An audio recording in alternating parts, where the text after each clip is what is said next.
V roce 2016 se poprvé v historii Ameriky prodávala balená voda lépe než sladké limonády. Z jednoho pohledu je to dobrá věc, protože lidé si naučili pít vodu místo sladkých a nezdravých limonád. Ale z jiného pohledu je to úplně nesmyslné, že utrácejí obrovské množství peněz za balenou vodu. Jedna věc je, pokud nemáte přístup k pitné vodě, ale to je pouze u 0,6% Američanů. Z nichž většina žije ve venkovských oblastech. Navzdory tomu 96% Američanů kupuje a pije balenou vodu každý den. Což vede k tomu, že průměrný Američan potřebuje přibližně 47 galonů, neboli nějakých 180 litrů balené vody ročně. A velká část této spotřeby není na žádných turistických výletech nebo dovolených. Američané ji kupují úplně běžně, místo toho, aby pili vodu z kohoutků, tak kupují několik beden každý týden. Rodiny, které tohleto dělají, tak ročně za balenou vodu utratí $1350. Pokud se jich zeptáte proč, většina z nich odpoví lepší chutí nebo větší množství minerálů, ale neexistují žádné důkazy toho, že by někdy balená voda obsahovala více minerálů než samotná kohoutková voda. Studie z roku 2010 poukázala, že většina účastníků nedokázala rozpoznat balenou vodu a kohoutkovou vodu. Balená voda také není zdravější než voda z kohoutku. Balená voda je dokonce i horší, protože 93% balené vody bývá kontaminováno mikroplasty. A když mluvíme o plastech, 86% balené vody se ročně vyhodí, což tvoří téměř 4 miliardy liber odpadů a plastů, což je 1 miliarda 814 milionů kilogramů odpadu a něco kolem 2,5 milionu tun oxidu uhličitého. Objektivně řečeno, balená voda nepřináší většině Američanů žádné účinky na zdraví a přitom je více nákladná jak finančně, tak i ekologicky. Proč tedy lidé pořád kupují balenou vodu? Odpověď je jednoduchá. Díky skvělému marketingu. Výrobci nealkoholických nápojů netruchlí nad tím, že se kupuje méně tady těchto produktů, protože oni sami tuto změnu iniciovali. Podívejte se na tuto řadu balených vod. Na první pohled to vypadá jako hodně kvalitní voda, ale většinu těchto značek nevlastní nikdo jiný než Coca-Cola nebo Pepsi. Coca-Cola je zapojená například do těchto značek a Pepsi je zase zapojená do těchto značek. A pokud značka jakékoliv jiné balené vody není vlastněna těmito firmami, tak ji nejspíš vlastní Nestlé, které vlastní 67 značek balené vody po celém světě. Tito tři giganti vymyli Americe mozek proto, aby mohli získat 16 miliard dolarů ročně za balenou vodu. Když se ohlédneme zpět, balená voda není žádným novým vynálezem. První závod na balenou vodu se datuje roku 1622 ve Velké Británii. Od samého začátku nebyla premisa balené vody zrovna vědecky podložená. První stáčírna balené vody ve Velké Británii se jmenovala The Holywell Bottling Plant, což v překladu znamená něco jako stáčírna ze svaté studny. Jak jste možná tohoto názvu uhodli, jednalo se o firmu, která slibovala, že balená voda má léčivé účinky, zejména pokud jde o uzdravení a omlazení. Navzdory nejistým vědeckým základům se tato myšlenka rozšířila po celé Evropě a stáčírny se objevovaly u každého přírodního pramene na celém kontinentu. Tento trend byl ještě urychlen evropskou kolonizací. Když tyto supervelmoci cestovali po nových územích, setkali se s přírodou, která byla zcela nedotčena. To je utvrdilo v myšlence získat co nejpřírodnější vodu. Zatímco se tato myšlenka šířila po celé Evropě, do Ameriky dorazila až v pozdějších chvílích. První komerčně balená voda v Americe se objevila až v roce 1767, tedy téměř 150 let poté, co se objevila ve Velké Británii. Američané také nekupovali balenou vodu z nějakého zázračného důvodu. Spíše se jen snažili získat přístup k nejčistější pitné vodě, což bylo ve skutečnosti velmi velkým problémem. V Evropě se spíše věnovali stáčírny marketingu. V roce 1783 švýcarský hodinář Johann Jacob Sweet objevil způsob, jak vodu obohatit oxidem uhličitým a tím pádem ji zbublinkovat. Stáčírny tak najednou měli další způsob, jak vodu prodávat. Jejich voda najednou nebyla jen svatá. Byla svatá, ale s bublinkami. V Americe poměrně dlouho trvalo, než se tento trend uchytl i tam. Teprve v roce 1809, tedy 26 let poté, byl v Americe podán první patent na sycenou vodu. Zdálo se, že Američané byli překvapivě dost rozumní ohledně koupě balené vody. Triky jako svatá voda nebo perlivá voda je moc k nákupu balené vody nepřiměli, ale nemoci ano, jak tomu bylo v 50. letech 19. století. Vypuknutím tyfu a cholery byla koupě balené vody čím dál více atraktivní. Vzhledem k tomu, že nabídka balené vody byla dost omezená, ceny šly čím dál víc nahoru. Jedna pinta, neboli 473 ml,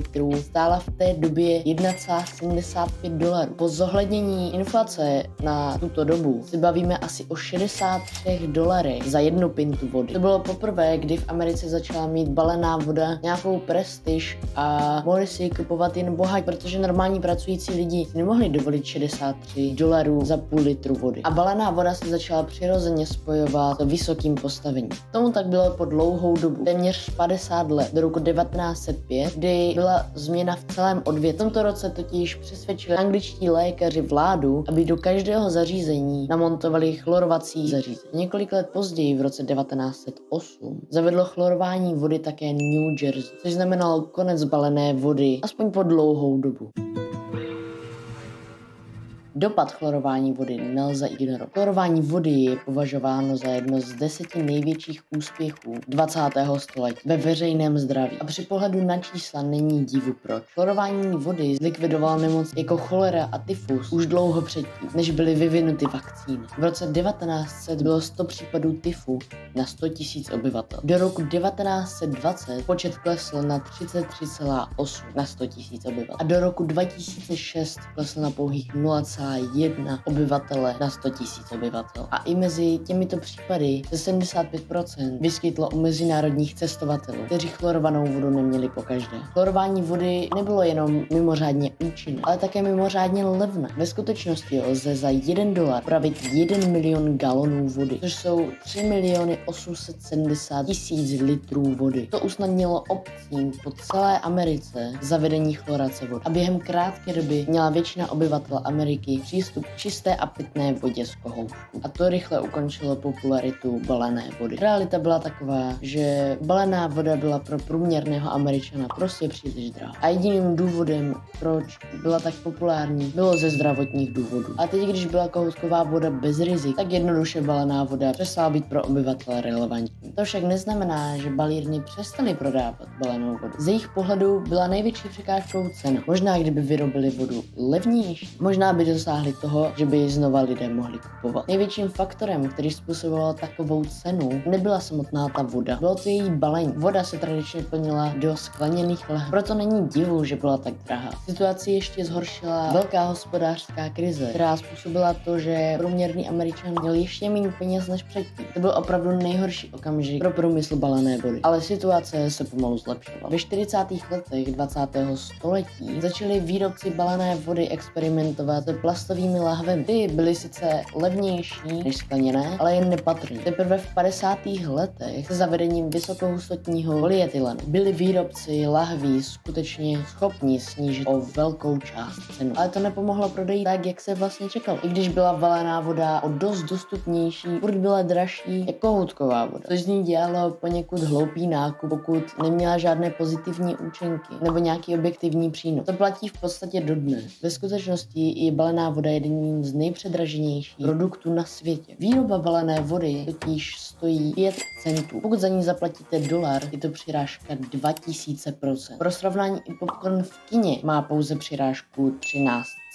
Důvodem je, že výrobci balené vody si uvědomili, že nemůžou konkurovat ceně kohoutkové vody. Voda z kohoutku bude vždycky levnější. A pokud výrobci nemohli přesvědčit zákazníky cenou, museli je přesvědčit vnímanými výsledky a nějakými pozitivními účinky. A to také udělali.